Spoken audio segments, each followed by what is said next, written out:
오늘 새벽부터 아모스 말씀을 읽고 은혜를 나누겠습니다. 먼저 1절에 아모스 선지자에 대해서 알려주고 있습니다. 1절, 유다왕 우시아 시대 곧 이스라엘의 왕 요아스의 아들 여로보암의 시대 지진 전 2년에 드고아 목자 중 아모스가 이스라엘에 대하여 이상으로 받은 말씀이라. 아모스가 예언한 시대는 유다의 왕이 우시아 왕이고 이스라엘 왕은 여로보암, 더 정확하게는 여로보암 2세 즉 호세아 선지자가 활동하던 때입니다. 이때 북이스라엘에 대해서 예언을 했던 선지자입니다. 우리가 호세아서에서 살펴보았듯이 북이스라엘 여로보암 2세 시절은 북이스라엘의 최대 전성기였습니다. 그런데 특이하게도 하나님은 이 여로보암 2세 시절에 북이스라엘의 선지자들을 모아놓으셨습니다. 호세아 선지자, 또 오늘 아모스, 그리고 앞으로 읽을 요나 선지자까지 이때 북이스라엘에서 예언을 하게 하셨습니다. 무슨 말씀입니까? 눈에 보기에는 지금이 가장 번영하고 부유하고 하지만 영적으로는 이때가 가장 악한 시절이었다는 것이지요. 그래서 이들에게 마지막 기회를 주시려고 하나님은 한꺼번에 3명의 선지자를 북이스라엘에 파송하신 것입니다. 이분들이 바로 호세아, 요나, 아모스라는 선지자입니다. 그런데 이 아모스는 호세아나 요나와 좀 다릅니다. 왜냐하면 오늘 1절에서 보다시피 드고아 목자 중에 한 사람이었기 때문입니다. 여기 드고아는 북이스라엘 땅이 아니라 남유다, 베들레헴보다 더 남쪽에 있는 도시입니다. 즉 이 말은 남유다 사람이 북이스라엘에 가서 예언을 했다는 뜻입니다. 어떻게 남유다 사람이 북이스라엘에 가서 예언할 수 있었을까? 알 수는 없지만 어쨌든 하나님께서 가서 예언하라 하시니 남유다 사람이었지만 북이스라엘에까지 가서 이렇게 말씀을 전하는 것입니다. 그리고 이 아모스서는 다른 예언서와 또 다른 특이한 점이 있는데 1장에서 먼저 이방 민족에 대한 심판부터 선포하고 있다는 겁니다. 우리가 지금까지 읽었던 예언서들은 먼저 북이스라엘이나 남유다에 대한 심판을 말씀하고 그리고 끝부분에 가서 이방에 대한 심판을 예언했는데 아모스는 이방에 대한 심판을 먼저 선언하고 있습니다. 그리고 이 이방들이 모두 다 심판을 받게 되는 공통된 죄가 있습니다. 바로 무자비함입니다. 자, 보시겠습니다. 3절, 여호와께서 이와 같이 말씀하시되 다메섹의 서너 가지 죄로 말미암아 내가 그 벌을 돌이키지 아니하리니 이는 그들이 철 타작기로 타작하듯 길르앗을 압박하였음이라. 여기 다메섹, 다마스쿠스는 지금의 시리아, 당시는 아람이라고 하는 나라의 수도입니다. 아람 하면 떠오르는 대표적인 사람 있죠. 바로 아람의 군대 장관 나아만 장군. 문둥병에 걸렸다가 요단강에 7번 몸을 담그고 병이 나은 사람 기억이 날 겁니다. 그래서 이 아람은 그 당시 군사적 대국이었습니다.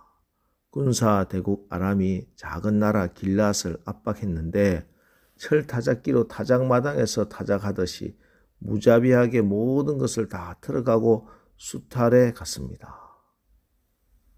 그 다음에 또 다른 나라가 나옵니다. 6절, 여호와께서 이와 같이 말씀하시되 가사의 서너 가지 죄로 말미암아 내가 그 벌을 돌이키지 아니하리니 이는 그들이 모든 사로잡은 자를 끌어 에돔에 넘겼음이라. 이 가사는 블레셋의 5도시 국가 중에 한 도시입니다. 블레셋 사람들, 아주 호전적인 사람들이지요. 이들이 전쟁을 해서 사람들을 사로잡아서 에돔에 넘겼다. 즉 에돔으로 인신매매를 했다는 뜻입니다.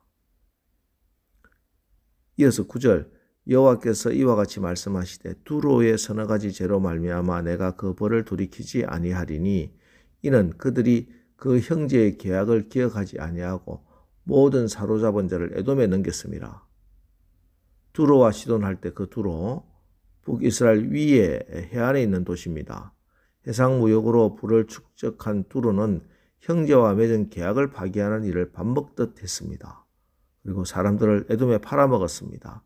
인신매매, 노예 장사를 했다는 겁니다.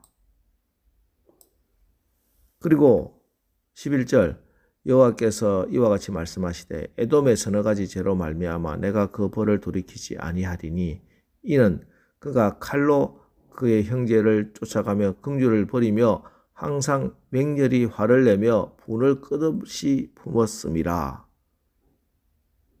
에돔은 우리가 잘 알다시피 야곱의 형 에스의 후손들입니다. 동생에게 장자권, 축복권을 빼앗긴 사냥을 하는 털복숭이, 아주 호전적이고 다혈질입니다. 늘 분을 품고 있었고 긍휼이 없었고 화를 맹렬히 내고 있었습니다.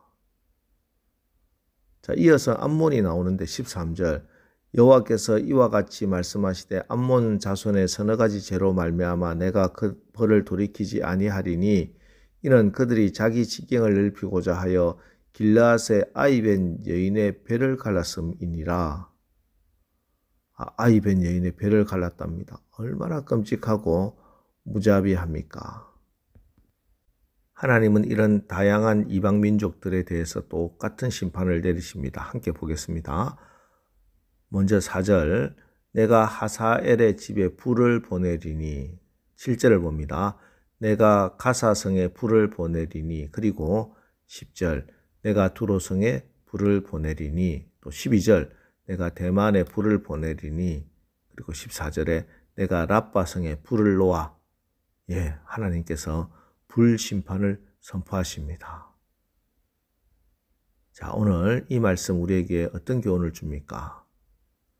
예수님께서 심판주로 오셔서 양과 염소 왼편에 저주받을 자와 오른편에 영원히 낙원에 복을 받을 자를 구별하실 때 그 기준이 무엇이었습니까?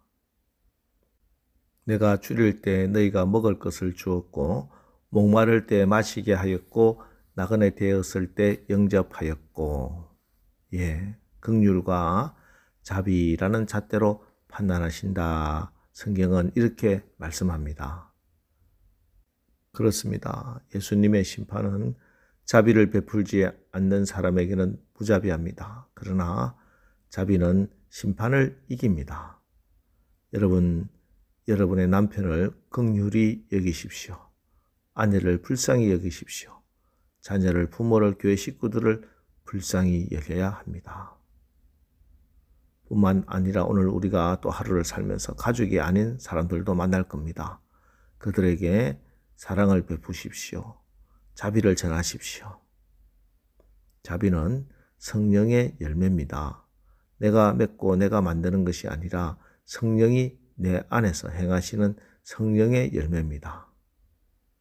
오늘 새벽에 주님 오늘도 예수님의 자비가 내 안에 가득 채워지고 성령님이 임하셔서 나를 통해 자비가 흘러가게 하옵소서.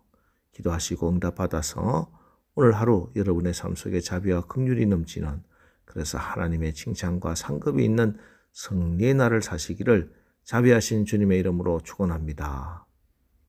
기도하겠습니다. 하나님 오늘 새벽에 아모스의 말씀을 통해 우리 하나님께서 긍휼이 없고 자비가 없는 이방 나라들에게 심판하시는 말씀을 읽었습니다.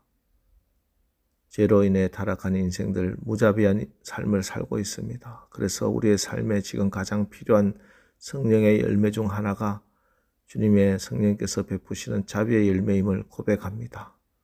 성령께서 우리의 삶을 지배하시어 무자비하고 완악한 마음을 제하시고 부드럽고 자비한 마음을 주시옵소서.